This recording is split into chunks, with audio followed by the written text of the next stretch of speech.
Le 9 novembre, en Allemagne, les ouvriers et soldats ont mis en pièces l'ancien régime. Sur les champs de bataille de France s'était dissipée l'illusion sanglante que le sabre prussien régnait en maître sur le monde. La bande de criminels qui avait allumé l'incendie mondial et précipité l'Allemagne dans une mer de sang était arrivée au bout de son latin. Trompé pendant 4 ans le peuple qui, au service de ce moloch, avait oublié les devoirs qu'impose la civilisation, le sentiment de l'honneur et l'humanité, qui s'était laissé utiliser pour n'importe quelle infamie, ce peuple se réveillait de son sommeil de 4 années et devant lui béait un gouffre. Le 9 novembre, le prolétariat allemand s'est dressé pour se débarrasser du joug honteux qui l'accablait. Les Hohenzollern furent chassés des conseils d'ouvriers et de soldats élus. Mais les Hohenzollern n'ont jamais été que les gérants de la bourgeoisie impérialiste et des Junkers.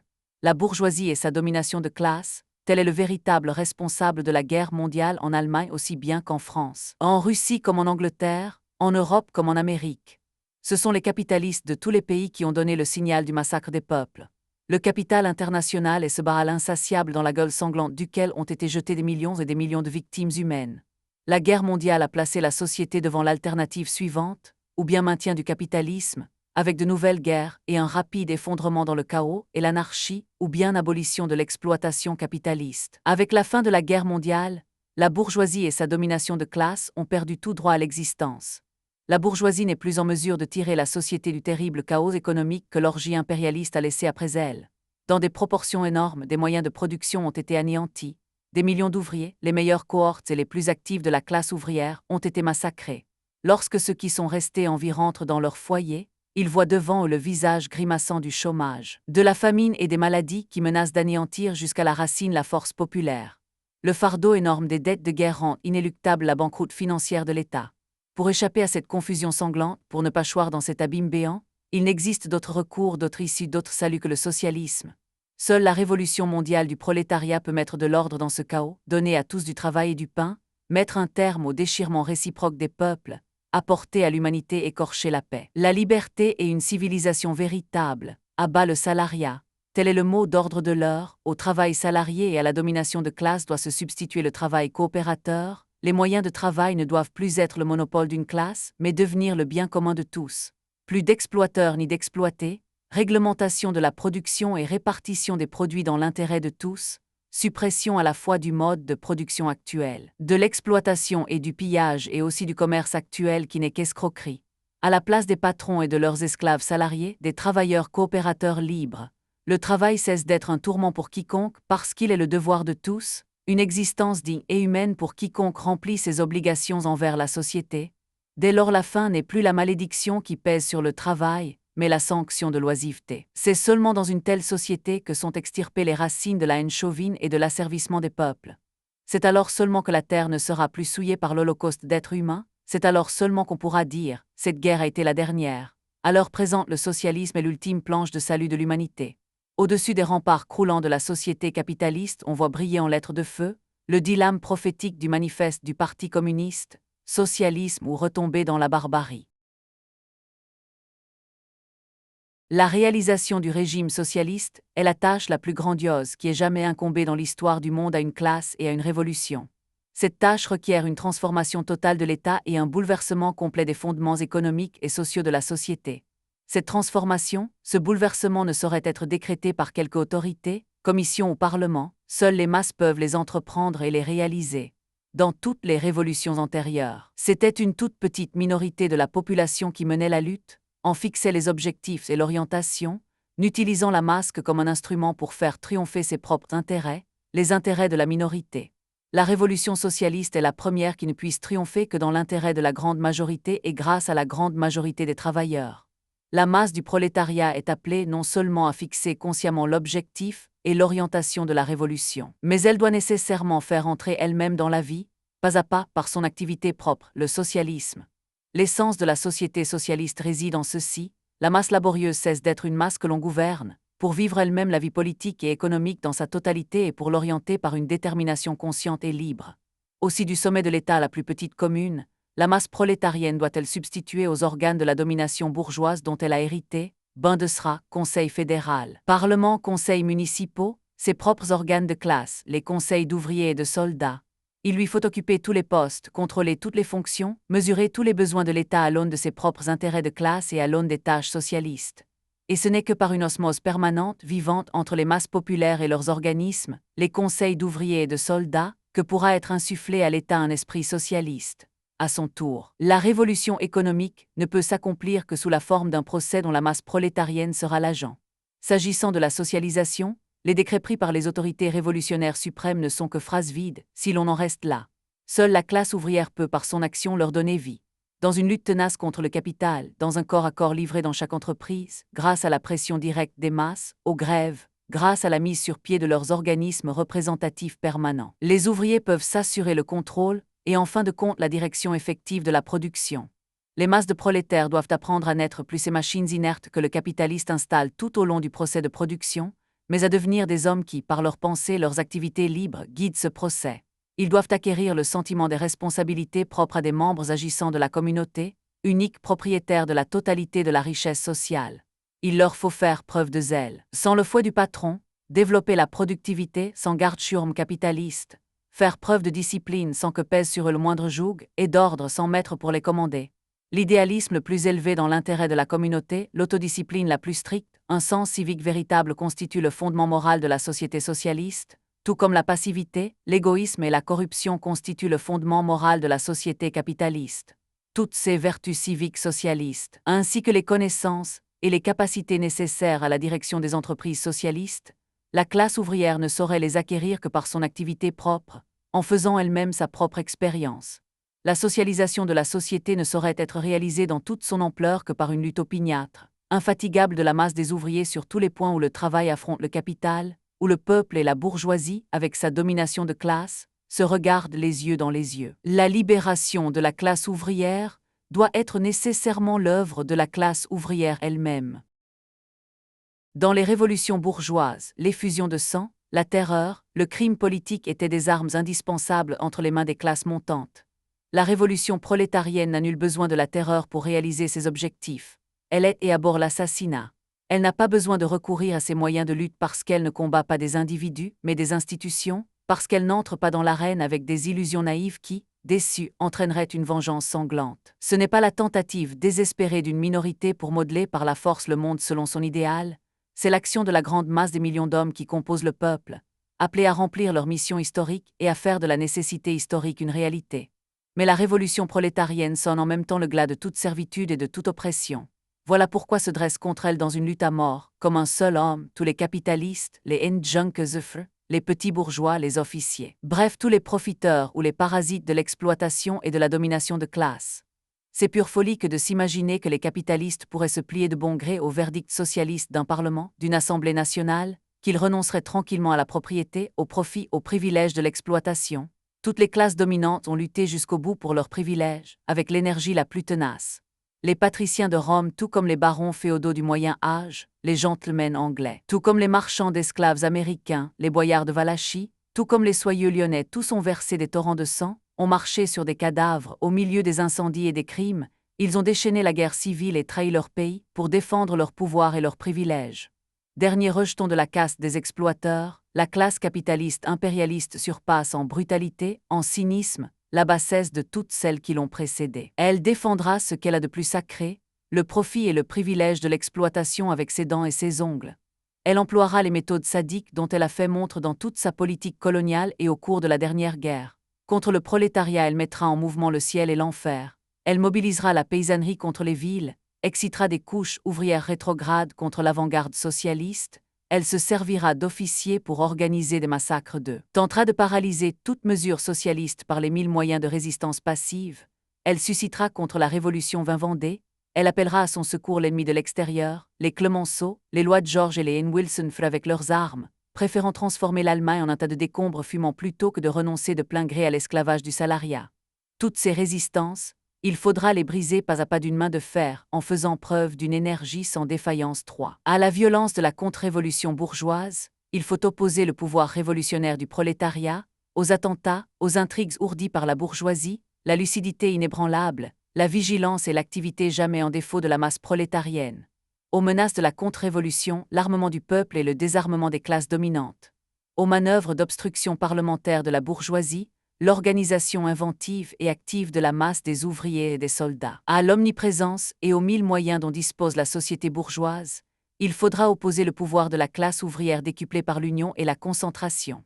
Seul le front uni de l'ensemble du prolétariat allemand, rassemblant le prolétariat du sud de l'Allemagne et celui du nord de l'Allemagne, le prolétariat urbain et le prolétariat agricole, seul le front des ouvriers et des soldats, les contacts idéologiques vivants entre la révolution allemande et l'internationale. L'élargissement de la révolution allemande aux dimensions de la révolution mondiale du prolétariat permettront de créer le soubassement de granit sur lequel on construira un édifice de l'avenir.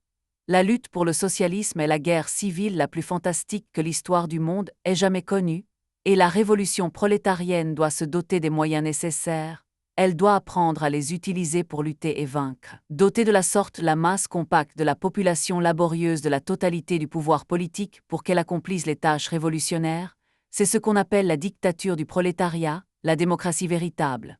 Il n'y a pas démocratie lorsque l'esclave salarié siège à côté du capitaliste, le prolétaire agricole à côté du Endjunkefre dans une égalité fallacieuse pour débattre de concert parlementairement de leurs problèmes vitaux. Mais lorsque la masse des millions de prolétaires empoigne de ses mains calleuses la totalité du pouvoir d'État, tel le dieu Enthofre brandissant son marteau, pour l'abattre sur la tête des classes dominantes, alors seulement existe une démocratie qui ne soit pas une duperie. Pour permettre au prolétariat d'accomplir ses tâches, la Ligue spartakiste exige des mesures immédiates pour assurer le triomphe de la Révolution. 1. Désarmement de toute la police, de tous les officiers ainsi que des soldats d'origine non prolétarienne, désarmement de tous ceux qui font partie des classes dominantes. 2. Réquisition de tous les stocks d'armes et de munitions ainsi que des usines d'armement par les soins des conseils d'ouvriers et de soldats. 3.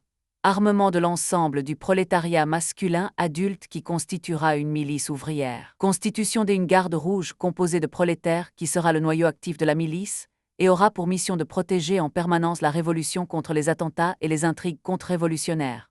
4. Suppression du pouvoir de commandement des officiers et des sous-officiers, substitution d'une discipline librement consentie par les soldats à l'obéissance passive à la prussienne.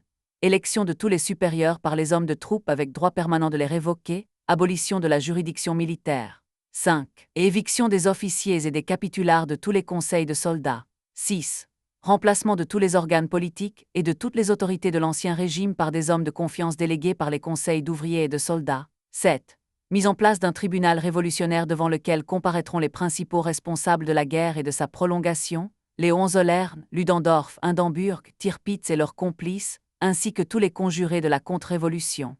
8. Réquisition immédiate de tous les stocks de vivres en vue d'assurer le ravitaillement de la population. Des mesures politiques et sociales. 1. Abolition de tous les États particuliers, création d'une république allemande socialiste unifiée. 2. Élimination de tous les parlements et de tous les conseils municipaux, leurs fonctions étant dévolues aux conseils d'ouvriers et de soldats et aux comités que ceux-ci désigneraient. 3. Élection de conseils d'ouvriers dans toute l'Allemagne par les soins de la classe ouvrière adulte des deux sexes, à la ville et à la campagne par entreprise. Et élection de conseils de soldats par les hommes de troupe à l'exclusion des officiers et des capitulars. Les ouvriers et les soldats ont le droit à tout instant de révoquer leurs représentants. 4. Élection de délégués des conseils d'ouvriers et de soldats dans tout le Reich en vue de constituer le conseil central des conseils d'ouvriers et de soldats qui élira à son tour un comité exécutif. Celui-ci sera l'organisme suprême du pouvoir législatif et exécutif. 5. Le conseil central se réunira au minimum une fois tous les 3 mois avec chaque fois réélection des délégués. Le Conseil aura pour mission d'exercer un contrôle permanent sur l'activité du comité exécutif et d'établir un contact vivant entre la masse des conseils d'ouvriers et de soldats de tout le Reich et l'organisme gouvernemental suprême qui les représente. Les conseils d'ouvriers et de soldats locaux ont le droit à tout instant de révoquer et de remplacer leurs délégués au Conseil central au cas où ceux-ci n'agiraient pas conformément au mandat qui leur a été donné. Le comité exécutif a le droit de nommer les commissaires du peuple, ainsi que les autorités centrales du Reich et les fonctionnaires. Il peut également les révoquer. 6. Suppression de toutes les différences de caste, de tous les ordres et de tous les titres. Hommes et femmes ont mêmes droits et la même position sociale. 7. Mesures sociales importantes. Réduction du temps de travail pour lutter contre le chômage et pour tenir compte de la faiblesse physique de la classe ouvrière, conséquence de la guerre mondiale. Fixation de la journée de travail à 6 heures au maximum. 8. Le système de ravitaillement de logements, les services de santé et l'éducation nationale seront réorganisés de fond en comble dans le sens et dans l'esprit de la révolution prolétarienne. Des mesures économiques immédiates. 1. Confiscation de tous les biens dynastiques et de tous les revenus dynastiques au profit de la communauté. 2. Annulation des dettes de l'État et de toutes autres dettes publiques, ainsi que de tous les emprunts de guerre à l'exclusion des souscriptions au-dessous d'un certain taux, qui sera fixé par le Conseil central des conseils d'ouvriers et de soldats. 3. Expropriation de toutes exploitations agricoles grandes et moyennes. Constitution de coopératives agricoles socialistes dépendant d'une direction centrale à l'échelle du Reich. Les petites exploitations paysannes demeureront la propriété de leurs détenteurs actuels jusqu'à ce que ceux-ci adhèrent librement aux coopératives socialistes. 4. La République des conseils procédera à l'expropriation de toutes les banques, mines, usines sidérurgiques ainsi que de toutes les grandes entreprises industrielles et commerciales. 5. Confiscation de toutes les fortunes au-dessus d'un niveau qui sera fixé par le Conseil central. 6. Prise en main de l'ensemble des transports publics par la République des conseils. 7. Élection dans toutes les usines de conseils d'entreprise qui, en accord avec les conseils ouvriers, auront à régler toutes les affaires intérieures de l'entreprise, les conditions de travail, à contrôler la production et finalement à prendre en main la direction de l'usine. 8. Mise en place d'une commission centrale de grève qui, en collaboration permanente avec les conseils d'entreprise, aura pour tâche de coordonner le mouvement de grève qui s'amorce dans l'ensemble du Reich et d'en assurer l'orientation socialiste en lui garantissant l'appui, sans défaillance du pouvoir politique des conseils d'ouvriers et de soldats. International. Rétablissement immédiat des relations avec les partis frères des pays étrangers, afin de donner à la révolution socialiste une base internationale et d'établir et de garantir la paix par la fraternisation internationale et le soulèvement révolutionnaire du prolétariat du monde entier.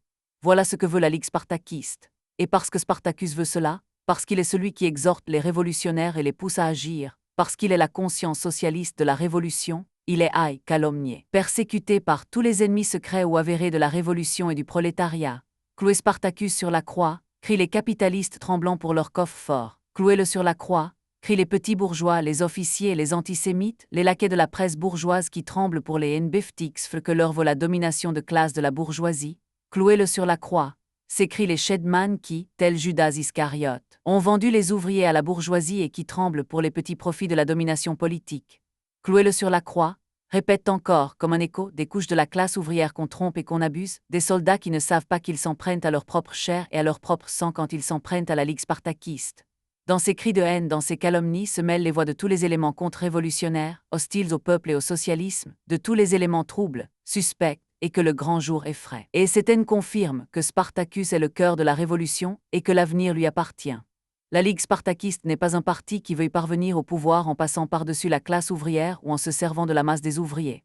La Ligue spartakiste n'est que la fraction la plus consciente du prolétariat qui indique à chaque pas aux larges masses de la classe ouvrière leur tâche historique, qui, à chaque étape particulière de la révolution, représente le but final socialiste et qui, dans toutes les questions nationales, défend les intérêts de la révolution prolétarienne mondiale. La Ligue spartakiste refuse de partager le pouvoir avec les chedman, les nbeftiks, avec ces hommes de main de la bourgeoisie parce qu'elle considère que collaborer avec eux, c'est trahir les principes fondamentaux du socialisme, renforcer la contre-révolution et paralyser la révolution. La Ligue spartakiste refusera également de prendre le pouvoir uniquement parce que les chedman et nbeftiks se seraient usés au pouvoir et que les indépendants auraient abouti à une impasse en collaborant avec eux. La Ligue spartakiste ne prendra jamais le pouvoir que par la volonté claire et sans équivoque de la grande majorité des masses prolétariennes dans l'ensemble de l'Allemagne.